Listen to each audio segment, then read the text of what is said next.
Hello friends, welcome to the exam hacker YouTube channel. दोस्तों, पिछले video में हम लोग ने ड्रॉट जो प्रोन एरिया थी उसको हम लोग डिस्कस किए हुए थे। वैसे हम लोग बैकवर्ड एरिया डेवलपमेंट के अंदर क्या क्या आते हैं वो एक बार फिर देख लेते हैं। तो दोस्तों, बैकवर्ड एरिया जो डेवलपमेंट है इंडिया में, उसके अंतर्गत हम आते हैं हमारी डिजर्ट एरिया डेवलपमेंट, और आती है फिर ड्रॉट प्रोन एरिया डेवलपमेंट, फिर आती है हमारी हिल एरिया डेवलपमेंट, और फिर हमारे आती है ट्राइबल एरिया डेवलपमेंट। तो डिजर्ट और ड्रॉट प्रोन एरिया को हम लोग डिस्कस कर चुके हैं। आज हम लोग यहाँ पे हिल एरिया डेवलपमेंट डिस्कस करेंगे और फिर हमारी ट्राइबल एरिया डेवलपमेंट बच जाएगा। ये सारे जो टॉपिक हैं बैकवर्ड एरिया डेवलपमेंट के अंतर्गत ही आते हैं। तो दोस्तों, यहाँ पे आप देख सकते हो हिल एरिया डेवलपमेंट अलग से स्टडी करने की क्यों ज़रूरत पड़ी। क्योंकि देखो, रीजनल ज्योग्राफी में क्या होता है कि जो हमारी ज्योग्राफी जो हम स्टडी करते हैं वो रीजनल लेवल पे करते हैं, क्योंकि कुछ उसकी यूनिक कैरेक्टरिस्टिक होती है और उसको टैकल करने के लिए हमें उस यूनिकनेस को स्टडी करना बहुत ज़रूरी है और उसी के बेसिस पे प्लानिंग करना ज़रूरी है। तो आप देख सकते हो यहाँ पे जो हमारी प्लेन एरिया जो डेवलपमेंट होती है उसको हम उसी कॉन्सेप्ट को हिल एरिया डेवलपमेंट में हम अप्लाई नहीं कर सकते। उसके बहुत सारे रीजन्स रिस्पॉन्सिबल हैं। जैसे आप यहाँ पे एक एग्जांपल देख सकते हो, कोई भी इंफ्रास्ट्रक्चर प्रोजेक्ट आपको यदि बनानी है, जैसे रोड हो गए, ब्रिज हो गए, तो प्लेन एरिया में आप देखोगे तो ईजिली आपको वहाँ पे आप बना सकते हो, बहुत ज़्यादा इंजीनियरिंग की ज़रूरत नहीं पड़ती है। लेकिन हिल एरिया में वही आप इंफ्रास्ट्रक्चर प्रोजेक्ट को आप यदि इंस्टॉल करना चाहते हो तो वहाँ पे बहुत ज़्यादा इंजीनियरिंग की ज़रूरत पड़ती है। और मेन बात यहाँ पे है कि स्लोप एनालिसिस जो होती है उसको करना बहुत ज़रूरी है। स्लोप एनालिसिस के अलावा आप देखोगे तो हिल एरिया में जो मेजर प्रॉब्लम आते हैं वो आते हैं फ्लड का देखो, जैसे उत्तराखंड हमारी फ्लड आई थी, कितनी भयानक फ्लड थी। ठीक है, फ्लड का प्रॉब्लम आता है। इसके अलावा लैंडस्लाइड का प्रॉब्लम आता है। लैंडस्लाइड तो पूरे जो हमारी नदन जो हिमालयन के रीजन में जो भी हमारी एरिया है वहाँ पे लैंडस्लाइड का बहुत ज़्यादा प्रॉब्लम आती है। इसके बाद यहाँ पे जो रिवर जो होती है वो कोर्स को भी चेंज करती रहती है। ये सारी प्रॉब्लम वहाँ पे आती है।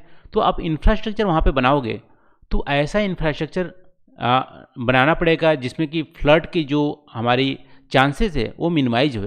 जैसे उत्तराखंड वाली जो हमारी आई थी फ्लड, उसमें मेजर रीजन बताया गया था वहाँ पे जो कंस्ट्रक्शन एक्टिविटीज़ हुई थी उसके वजह से वहाँ की जो रिवर्स या जो हमारी वाटर की जो रास्ते थे उसको रोक दिया गया था। उसकी वजह से वहाँ पे फ्लड आए थे। फ्लड जब आएंगे तो लैंडस्लाइड भी होंगे, और बहुत ज़्यादा फ्लड और लैंडस्लाइड यदि होंगे तो अर्थक्वेक की भी संभावना ज़्यादा हो जाती है।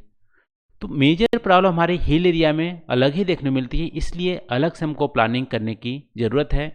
क्योंकि hill area eco sensitive area होती है, वहाँ पे नेचुरल हैजार्ड आने की बहुत ज़्यादा संभावना होती है। इसके अलावा दोस्तों, हिल एरिया में आप देखोगे तो इंजीनियरिंग की तो ज़रूरत पड़ती है, लेकिन साथ साथ हमारी जो लोकल नॉलेज है, जो ट्रेडिशनल नॉलेज है हिल एरिया में, जो हज़ारों सालों से कंजर्व किए हुए हैं वहाँ के ट्राइबल लोग या वहाँ के जो रह रहे हैं इनहेबिटेंट्स, तो उनको भी यहाँ पे उसको भी यूज करना बहुत ज़रूरी है। क्योंकि अभी आप देख सकते हो कि नेचुरल हैजार्ड जो हैं, ऐसा नहीं है कि पहले नहीं आते थे, पहले भी बहुत ज़्यादा नेचुरल हैजार्ड आते थे हिल एरिया में, लेकिन उनका जो डिस्ट्रक्शन होता था वो बहुत ही कम होता था। क्योंकि वहाँ की जो प्लानिंग है, जैसे मान लो नॉर्थ ईस्टर्न रीजन में आप देखोगे पुराने जो ब्रिज हैं वो सस्टेनेबल वे में बनाए गए हैं। वहाँ पे लकड़ी के ब्रिज बनाए गए हैं, और इसके अलावा आप देखोगे लताएँ के ब्रिज बनाए गए हैं, तो ज़्यादा ही सस्टेनेबल थे। जो नेचुरल हैजार्ड वहाँ पे आते थे उसको ज़्यादा वहाँ पे डिस्ट्रक्शन नहीं करते थे। लेकिन अभी आप कंक्रीट का यूज करोगे, बहुत ज़्यादा हैवी मटेरियल का यूज करोगे और इंजीनियरिंग करोगे उसके साथ साथ, लेकिन लोकल लैंग्वेज लोकल जो नॉलेज है उसका यूज नहीं करने से यहाँ पे अनसस्टेनेबल डेवलप होने के चांसेस ज़्यादा है। जो नेचुरल हैजार्ड जब आएंगे तो उसका डिस्ट्रक्शन ज़्यादा देखने को मिलेगा। तो इन सब चीज़ों के चलते यहाँ पे आप देख सकते हो कि हिली एरिया हमारे लिए यूनिक है।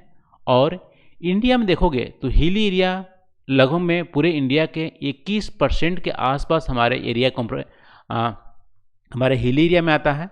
तो मेजर हमारा पोर्शन है, सबसे हमारी ज़्यादा जो एरिया है हमारी प्लेन एरिया है, उसके बाद प्लेटियो है, फिर हमारे हिली एरिया में आता है। तो इन सारे आप देख सकते हो बहुत ज़्यादा एरिया कवर है। इसकी प्लानिंग क्योंकि इको सेंसिटिव होता है, यूनिक होता है, इसकी प्लानिंग अलग से करने की ज़रूरत पड़ती है।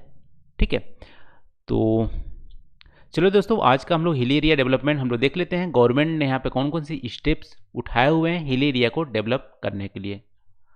तो दोस्तों, हमारी जो फिफ्थ हमारा 5 ईयर प्लान था, जो हमारी 74 से 78 तक चली थी, उसमें आप देखोगे hill area development program HADP चलाई गई थी। ठीक है, स्पेशल प्रोग्राम चलाया गया था हिल एरिया को डेवलप करने के लिए, और यहाँ पे सेंट्रल असिस्टेंस दिए जाते थे, सेंट्रल गवर्नमेंट असिस्टेंस दिए जाते थे, जो यहाँ पे स्टेट असिस्टेंस भी उसमें शामिल करके वहाँ पे पूरा इंटीग्रेटेड जो हिली एरिया डेवलपमेंट होती है उसको चलाया जाता था।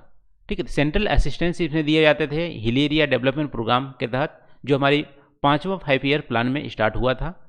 उसमें आप देखोगे तो 15 डिस्ट्रिक्ट को सिर्फ कवर किया गया था, जो पहले हमारी उत्तर प्रदेश की हुआ करती थी। उत्तर प्रदेश जो हिली एरिया थे, अब हमारी उत्तराखंड हो गई है। तो उत्तराखंड के डिस्ट्रिक्ट, और यहाँ पे आप देख सकते हो असम के मिकिर हिल और नॉर्थ कच्चर हिल। ये देखो, इसका यदि मैप आप देखोगे तो असम की हमारी मैप इस तरह से आती है। ठीक है, इस तरह से आती है। यहाँ पे हमारी मेघालय है, यहाँ पे हमारी त्रिपुरा है, यहाँ पे मिजोरम है। तो हमारी मिकिर जो हिल है, मिकिर हिल और नॉर्थ कच्चर हिल यहाँ पे आएंगे। ठीक है, मिजोरम और त्रिपुरा के जो सराउंडिंग और नागालैंड के एरिया हैं, यहाँ पे मिकिर और नॉर्थ कच्चर हिल आएंगे। इसको इंक्लूड किया गया था असम का। फिर वेस्ट बंगाल का दार्जिलिंग हिल, इसको तो आप मैप से इजीली आप दिमाग में बैठा सकते हो। फिर तमिलनाडु को नीलगिरी हिल, वेस्टर्न घाट का नीलगिरी हिल, इन रीजन को इंक्लूड किया गया था हिल एरिया डेवलपमेंट प्रोग्राम में, HADP में। ठीक है, इसके बाद आप देखोगे तो 1972 में हाई लेवल कमेटी बनाई गई थी वेस्टर्न घाट डेवलपमेंट के लिए, क्योंकि हमारा हिल एरिया आप एक्चुअली देखोगे तो इंडिया में पूरे नदर्न हिमालय यानी कि जम्मू कश्मीर, उत्तराखंड, अभी हिमाचल प्रदेश, और इसके अलावा आप देखोगे सिक्किम या पूरी नॉर्थ ईस्टर्न स्टेट हमारी हिल एरिया में आती है। फिर सेंट्रल इंडिया में आप देखोगे तो अरावली वाली रीजन, विंध्या, सतपुड़ा, नर्मदा, ये सब, अमरकंटक, ये सब हिल आती हैं। इसके अलावा ईस्टर्न घाट, वेस्टर्न घाट, ये सारी हमारी हिल एरिया में आते हैं। तो 1972 में हमारी वेस्टर्न घाट को डेवलपमेंट के लिए यहाँ पे कमेटी बनाई गई थी। फिर 1981 में आप देखोगे तो national committee on development of backward area इन्होंने स्टडी किया हिल एरिया के डेवलपमेंट करने के लिए, और उन्होंने जो हमारी 15 फिलहाल डिस्ट्रिक्ट इंक्लूडेड थी 55 ईयर प्लान में, उसको यहाँ पे बढ़ा दिया 1981 में, और सारे एरिया को बैकवर्ड एरिया में कंसिडर कर दिया। उसके लिए 2 क्राइटेरिया थी, ऐसा एरिया जिसकी 600 मीटर से ज़्यादा हाइट हो, उसको हिली एरिया में इंक्लूड कर लिया। ठीक है, इसके अलावा आप देखोगे जहाँ पे जो एरिया यानी 600 मीटर से यदि हाइट ज़्यादा है उस एरिया तो होंगे ही, लेकिन जो एरिया ट्राइबल सब प्लान में इंक्लूडेड नहीं किए हैं उन सब एरिया को यहाँ पे बैकवर्ड एरिया के तहत इसको डेवलपमेंट करने के लिए इसको कंसीडर किया। ठीक है, तो एक बार और देख लेते हैं। यहाँ पे 1972 में वेस्टर्न घाट डेवलपमेंट यहाँ पे कमेटी बनाई गई थी। फिर 1981 में नेशनल कमेटी जो डेवलपमेंट थी, उन्होंने और ज़्यादा हिली एरिया थे उसको इंक्लूड किया अलग से डेवलपमेंट करने के लिए, जिसमें से क्राइटेरिया रखा कि ऐसे एरिया जिसकी 600 मीटर से ज़्यादा हाइट है, और इन एरिया जो सब ट्राइबल सब प्लान में इंक्लूडेड नहीं है, उन सब एरिया को यहाँ पे बैकवर्ड एरिया के तहत हिली एरिया डेवलपमेंट किए जाएंगे। तो दोस्तों, ये सब हमारी डेवलपमेंट थी।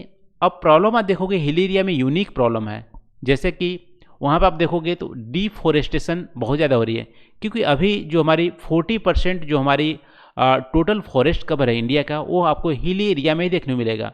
तो बहुत ज़्यादा डेंस हमारी फॉरेस्ट हिली एरिया में पाए जाते हैं, लेकिन उसका डिफॉरेस्टेशन बहुत ज़्यादा हो रहा है।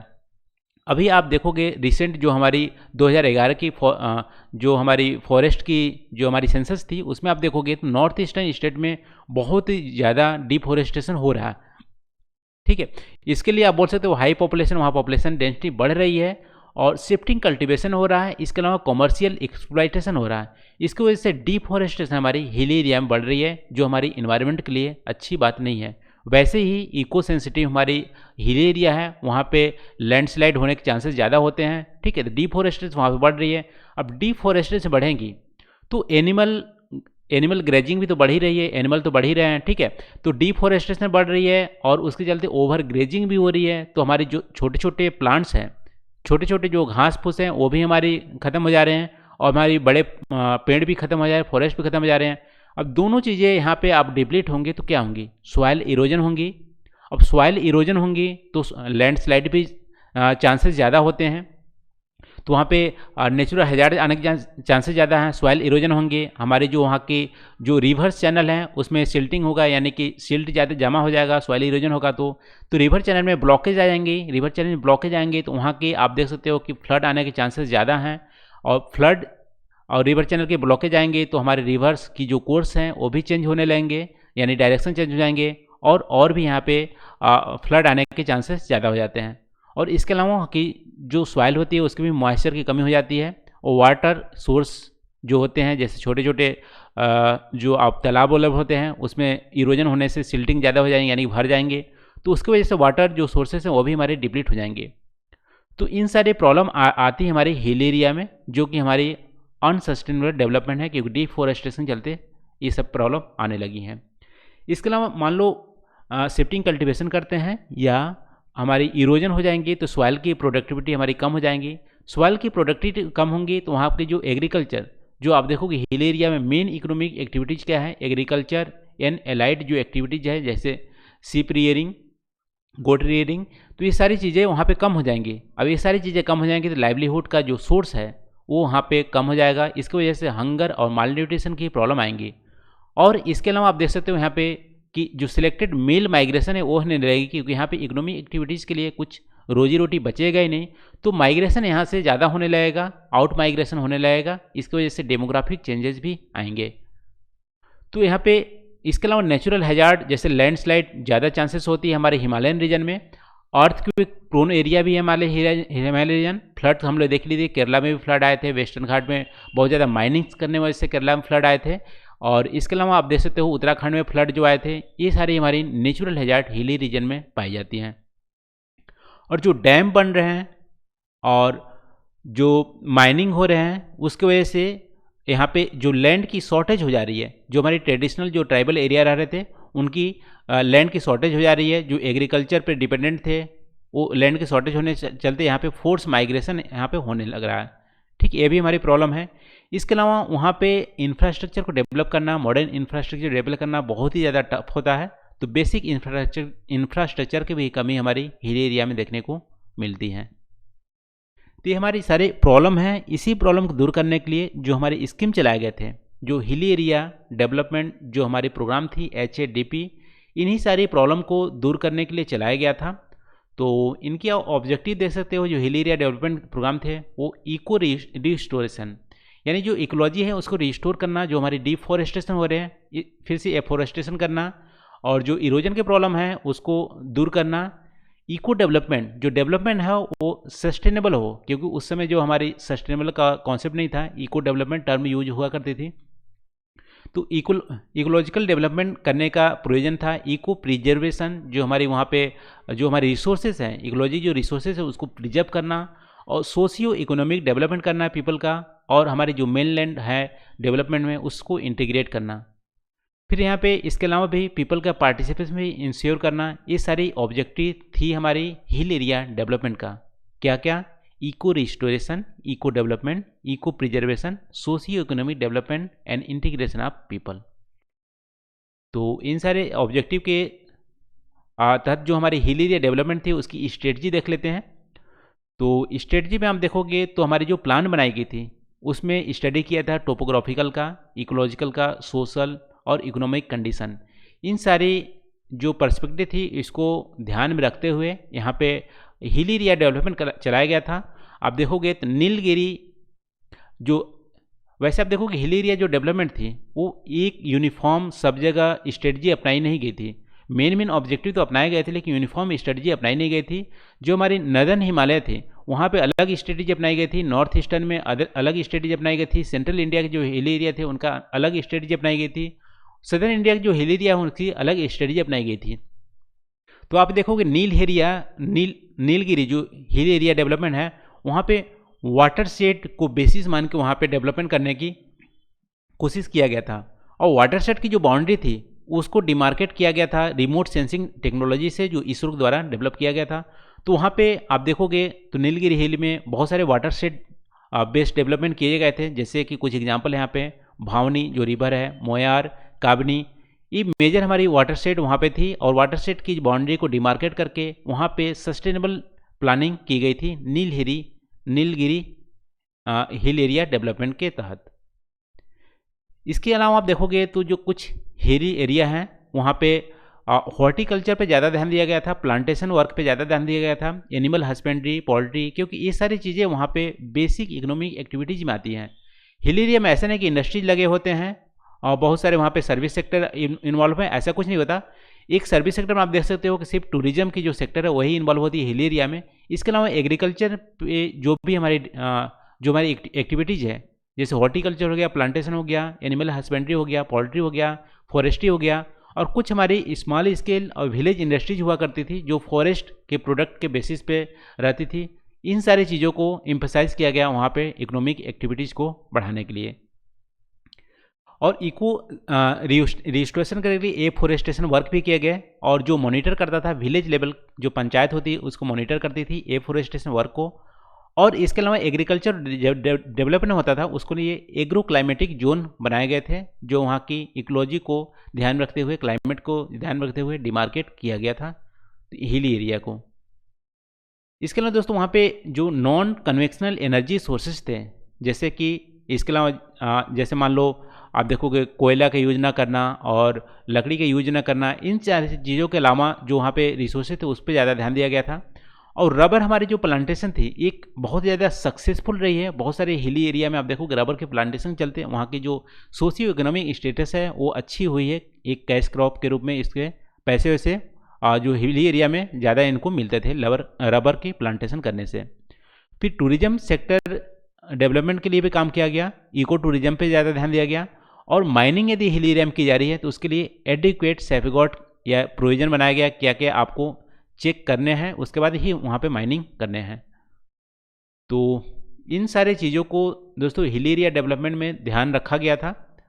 और उसके बाद देखोगे 8वां जो 5 ईयर प्लान थी 1992 से 1997 में वहाँ पे स्पेशल प्रोग्राम चलाए गए थे जो इंफ्रास्ट्रक्चर को ज़्यादा डेवलप करेगा हिल एरिया में।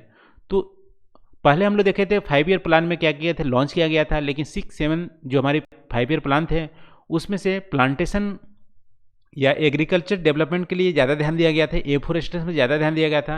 लेकिन हमारे जो 8वां 5 ईयर प्लान थे उसमें हिल एरिया में जो हमारी इंफ्रास्ट्रक्चर हैं, इंफ्रास्ट्रक्चर में रोड्स, रेलवे और इसके अलावा वहाँ पे स्कूल्स, हेल्थ केयर बिल्डिंग, इन सारी चीज़ों पे ज़्यादा ध्यान दिया गया हिल एरिया में डेवलपमेंट के लिए। लेकिन दोस्तों क्या ये काफ़ी है जो हम लोग हिल एरिया डेवलपमेंट कर रहे हैं, क्या वो हमारे लिए सफिशिएंट था? ऐसा नहीं दोस्तों, क्योंकि आप देखोगे इंफ्रास्ट्रक्चर अभी भी बहुत ज़्यादा लेकिंग है हिल एरिया में। लेकिन जो भी इंफ्रास्ट्रक्चर हैं वो हमारी इन्वायरमेंट को ध्यान में रख के नहीं बनाए हुए हैं। ठीक है, हमारे इंफ्रास्ट्रक्चर हैं वो रेजिलियंट नहीं है। जो हमारे नेचुरल डिजास्टर आएंगे, जैसे फ्लड आएंगे, जो हमारी उत्तराखंड में फ्लड आए थे, केरला में फ्लड आए थे, लैंडस्लाइड जो आते हैं, अर्थक्वेक आते हैं, उसके लिए रेजिलियंट नहीं है। तो हमारे लिए बहुत ज़्यादा यहाँ पर करने की ज़रूरत है कि जो हमारी इंफ्रास्ट्रक्चर हो वो हमारी नेचुरल हैजार्ड से रेजिलियंट हो। और जो हमारी स्लोप एनालिसिस अभी भी साइंटिफिक ढंग से नहीं की जाती है, साइंटिफिक ढंग से स्लोप एनालिसिस करने की ज़रूरत है इंफ्रास्ट्रक्चर को डेवलपमेंट करने से पहले।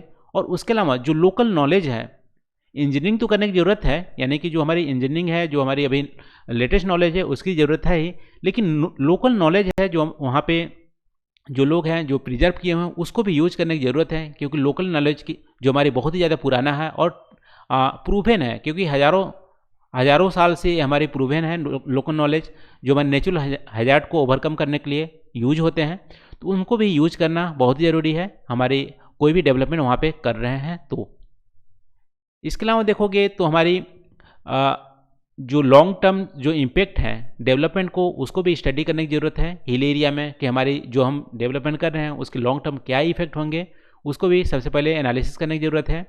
और कैपेसिटी इन्हेंसमेंट की ज़रूरत है। जब हमारी नेचुरल हैजार्ड आती हैं तो उसके लिए पे इंडिविजुअल लेवल पे भी, सोसाइटी लेवल पे भी, इंस्टीट्यूशन लेवल पे भी कैपेसिटी इन्हेंसमेंट करने की ज़रूरत है, जिससे कि कोई भी हमारी यदि हैजार्ड आती है तो उसके मिनिमाइज़ किया जा सके उसके प्रॉब्लम को।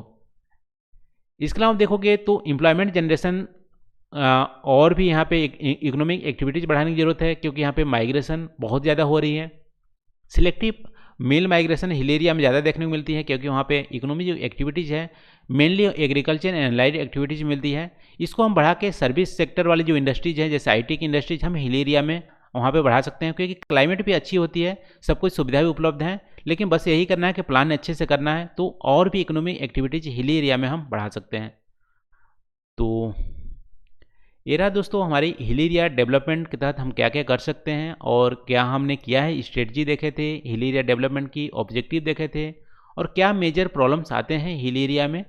इन सारी चीज़ों को आज के इस वीडियो में हम लोग डिस्कस किए। तो आज के लिए बस इतना ही दोस्तों। आई होप यहाँ पे जो हम लोग डिस्कस किए हैं आपको समझ में आएंगे। Thank you for watching. मिलते हैं अगले वीडियो में नए टॉपिक के साथ। Thank you.